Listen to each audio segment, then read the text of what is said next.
When I was a freshman, I came across this article in this magazine that really highlighted the issue of poverty, and it talked about how 80% of the diseases in Africa come from unclean water, and how in some cases some kids are so dehydrated that they can't even cry tears. And so I brought it to these guys and two other guys that are also a part of DryTears, and I basically laid it down in front of them. This is a big issue, and for the longest time we felt like there was nothing we could really do because we were just kids. But we all prayed about it, and we felt like God was calling us to do something bigger than ourselves. And so that's when we decided to take the leap, and that's when we started the DryTears campaign. When Connor presented us with the idea, it hit my heart definitely, just thinking about all the problems in Africa and how we had an opportunity to help if all 5 of us got on board. But at the same time, I was skeptical because are we going to be able to do anything? Are we really going to help? And I was just so unsure if I really wanted to spend my money and of something on the complete other side of the world.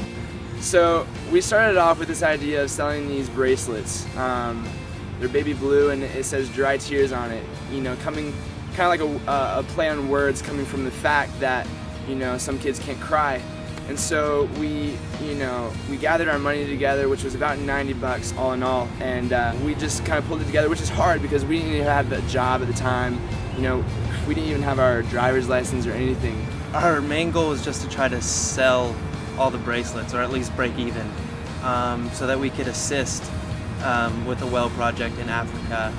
And we started selling them at our schools and at our youth group and to our friends and family. They didn't want to buy it for just $2, they'd give us a $20 to help support the well that we wanted to build in Africa.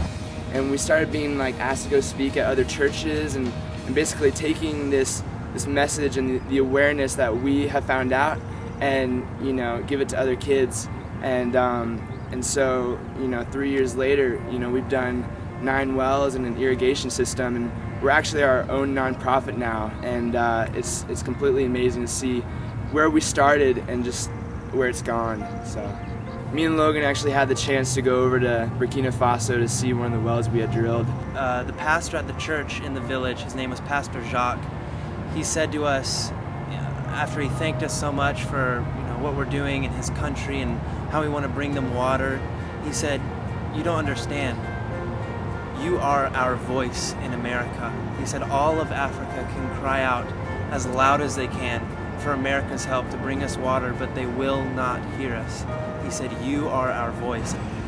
You were to tell me that at the start of this that we would end up being our own nonprofit organization and raise enough money for 6 wells, an irrigation system, and more to go in soon. I wouldn't have really believed that in 2.5 years that could be accomplished. So I just encourage every one of you to just put aside what the world tells you, what society says that at our age we're supposed to be doing, and really just trust in what God says and not what anyone else around you says, and just believe.